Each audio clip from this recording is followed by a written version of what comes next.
So there's a guy called Rob Ager, and he has his own website, which you can see on your screen here. And what he basically does is provide analyses of film, and he gives his own take, oftentimes on the esoteric aspects of the film. And he usually charges anywhere from $2 or $3 to $6 or $7 for these analyses, which can be 30, 40, 60 minutes. He does a lot of videos, he does a lot of written analysis, and he basically just makes it easy for anyone to go along and check out his work. You can buy certain videos, others are provided for free. And as you can see here, over the past few years, he's put together quite a little compendium of material. And I, for one, not only like what he's doing, I support it. I actually purchased his, he had like a sale, maybe this time last year, where he was releasing a whole bunch of his analyses on 2001: A Space Odyssey by Stanley Kubrick, which at the time I was analysing myself. So I thought, this guy's pretty smart. I don't agree with all of what he says, but let's go and check out what he has to say. So I can't remember. I think I paid maybe $15 Australian, and I got a whole bunch of material, and it was well worth it. And I didn't necessarily agree with all of his analysis, but he did notice some things that I hadn't noticed. And I was like, this is good. This is worth my time, worth my money, and I'm thankful for it. Now, the reason why I bring Rob Ager up is because I think what he's doing is a clever thing to do. He's offering all of this different work for $2 or $3 each, like I said, $5 or $6. And he basically says, if you're interested in it, pay the $2 or $3. If you're not, move along. There's no problems here. This is a different format to what I do with my website, where I just charge a monthly flat fee. And what I'd like to do today is share with you guys for free my analysis on the Truman Show. And my question is, can we, as individuals who are not members of a secret society, are we able to ascend? Are we able to become illuminated or to learn more about how the world is operating? That's the question, and I'm going to try and answer it to an extent with this video today. So what I want to do is share with you an analysis that I did of the Truman Show last year. And I'm just going to go through the first section of it to illustrate the way that I've done this analysis and hopefully get you thinking about what I'm presenting. You don't have to agree necessarily with my analysis. That's not the idea here. And it's not the idea with Rob Ager either. I don't think he's trying to get people to agree with his analysis. He's simply sharing his analysis. And today I'm going to share mine. So we're looking at the Truman Show. You guys are all familiar with the Truman Show. It came out in the late 1990s. As did so many of these films, which seem to reveal so much. The Matrix, Dark City. There's a few of these films, isn't there? Fight Club's another one.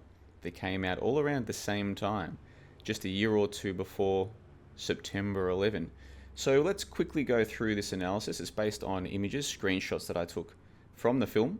And let's get through this as quick as we can. And again, the idea is not for you to agree with me necessarily.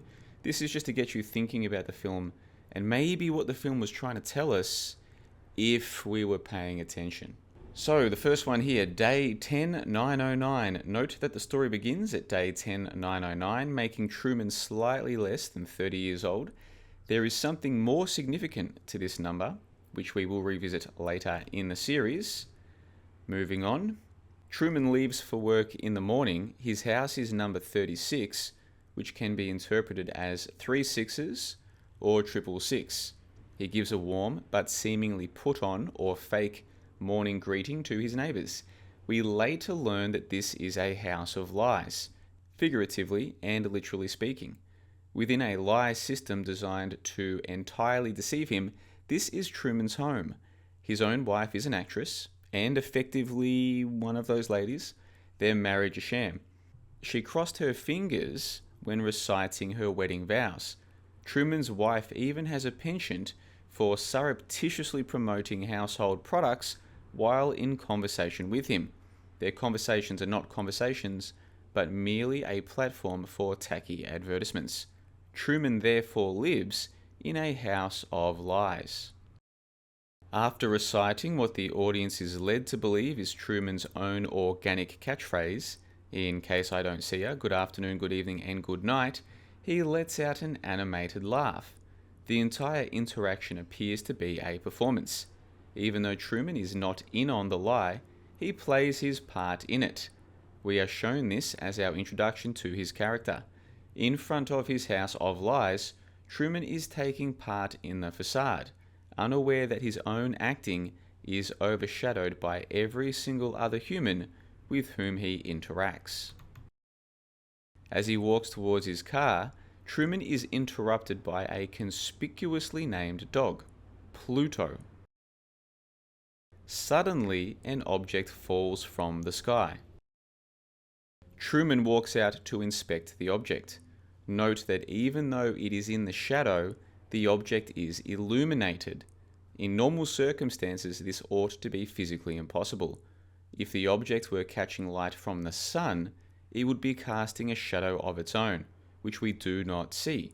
What we do see is that the object is bright, despite being entirely contained within the larger shadow and casting no shadow of its own. This is significant. From a production standpoint, it is clearly intentional. Truman touches the object for the first time when framed between two pillars. The pillars themselves are conspicuous here because, as we see in the previous screenshot, they appear to be the only two pillars on the street, and they are not even situated in front of the gate to the house. That is, this shot appears to have been intentionally framed deliberately to capture Truman's interaction with the object in between the pillars. And we go back here, you can see what I'm talking about there. Those are the two pillars in front of what looks like a walkway to where? Those are just conspicuously standing there, aren't they?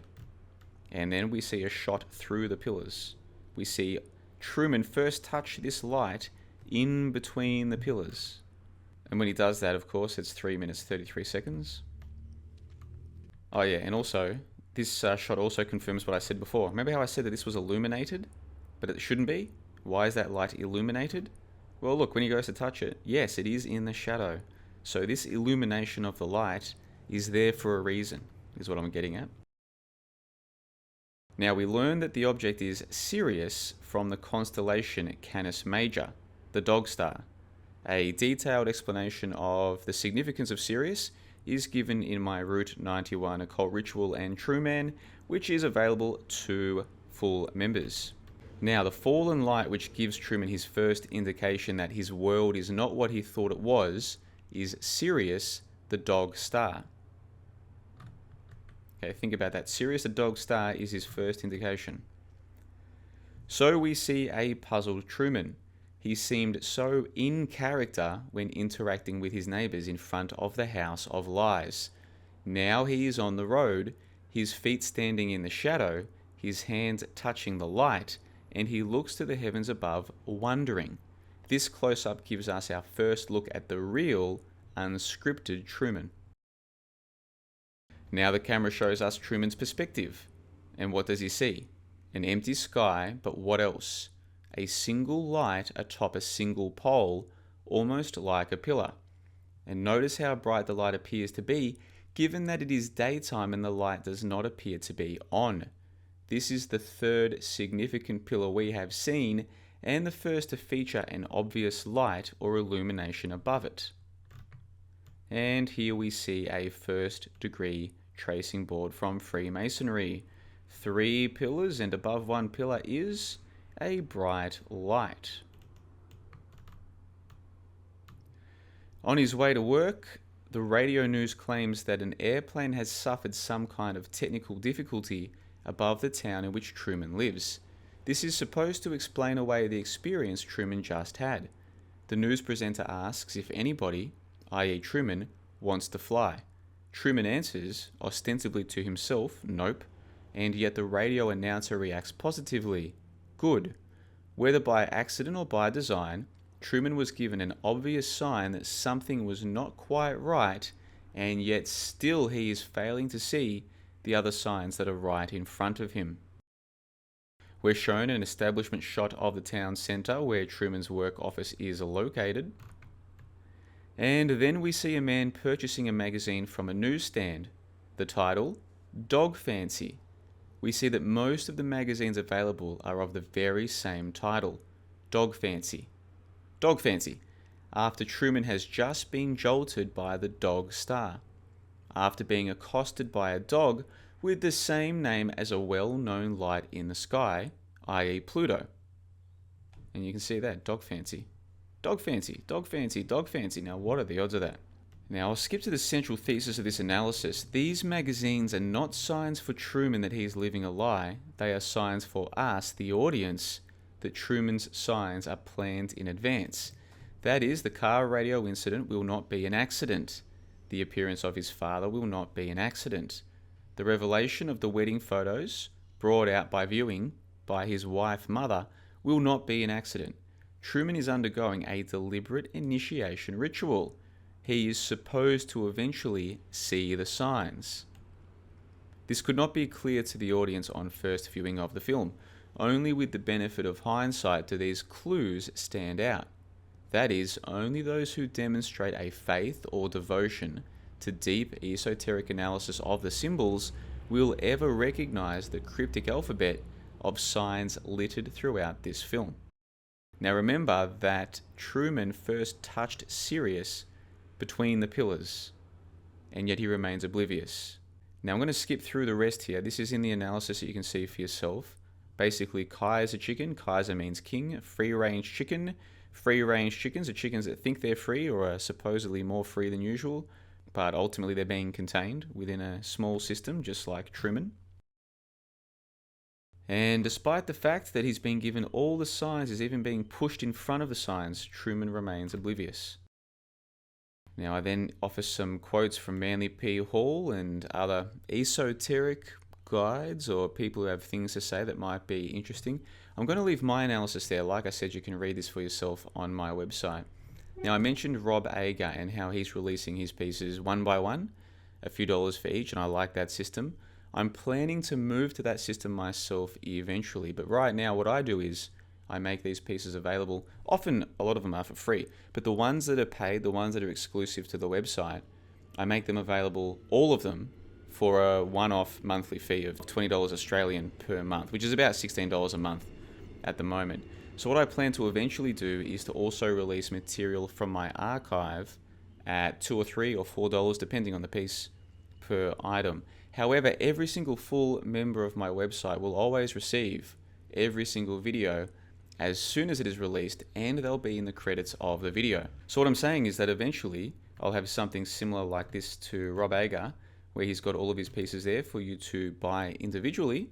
People will be able to do that. However, they'll be able to get access to all of them by being members of the website, and by doing that, they'll also be in the credits of each of the videos and the podcasts and the articles and all the things that I release. So at the moment, you can be a foundation member of the website, like these 50 something people. You can do that. It's just AUD $20 a month, which is about $16 US. That's going to be closing soon, in just over a week. Once that happens, you'll only get access to all of this material for AUD 40 a month, which is $30 US a month or so. Now you might say, well, who would pay that? Well, the same people who would pay $2 or $3 and then realize, hold on, it actually makes more sense to get access to all of it and be in the credits, which is what these guys are doing. But these guys are getting it at half that price because they signed up during the foundation period. So in other words, now and into the future, all of these guys are going to get access to all of the material I release for that monthly fee, and that'll be the case for perpetuity. That'll be the case going forward. So what I'm trying to say to you is that if you admire this kind of thing, if you like esoteric analysis of film, if you appreciate that it takes a lot of time to go through and get all of these screenshots, give a perspective, offer people what it is that you're trying to share, if you appreciate that it takes time, and you're the kind of person who, like me, would be happy to pay $2 or $3 or $4, whatever it is, per item, then you might want to consider signing up as a foundation member before it closes, so that for all the pieces that have already been produced and all future pieces, you get access as part of that monthly fee, and you get in the credits of each piece. Because what's going to happen is eventually I'll have my own section just like this, and you might find yourself buying analysis after analysis and thinking, man, if only I had signed up during the foundation period, I'd have access to all of this. And that will be closing on March 22. There'll be no extension to that. That will be it. So all of these people are on board for now, and you can join them. It's up to you. Or you can wait until I start selling these things for $2 or $3, just like Rob Ager, who I think is doing terrific work, and who, like I said, I have supported myself by purchasing all of his 2001, The Space Odyssey analyses. So that's what's available to you. Now, many people don't care about these esoteric analyses, and that's perfectly fine. This video, I'm entitling this video, Is It Possible to Ascend? Is it possible? For those of us who are not members of secret societies, can we illuminate ourselves? Can we teach ourselves about the world? Can we learn? Can we study? Can we think? I say that the answer is yes, but I don't pretend to be illuminated. I don't pretend to be in on any of the big secrets, but I think a lot of the signs are put right in front of our eyes to encourage us, just as this was dropped in front of Truman to encourage him, just as the radio starts speaking about these things to encourage him. I think we are being given encouragement, and I think a lot of people are convinced that whoever's in charge of all of this is evil or nefarious, and they'll never open their minds to other possibilities, and there's nothing I can do to help them. Just like I couldn't help myself when I was in that mindset. But now I've got a different mindset, and I'm sharing what I've found with people who are interested. So if you are, go and check out the link to this in the info box below. You can see the rest of this analysis. You can see all of the quotes that I provide for people like Manly P. Hall, and I tie the whole thing in together, and it's entirely up to you what you do from this point forward. So on the 13th of March 2018, John the Bond signing off, and until next time, you guys take care of yourselves.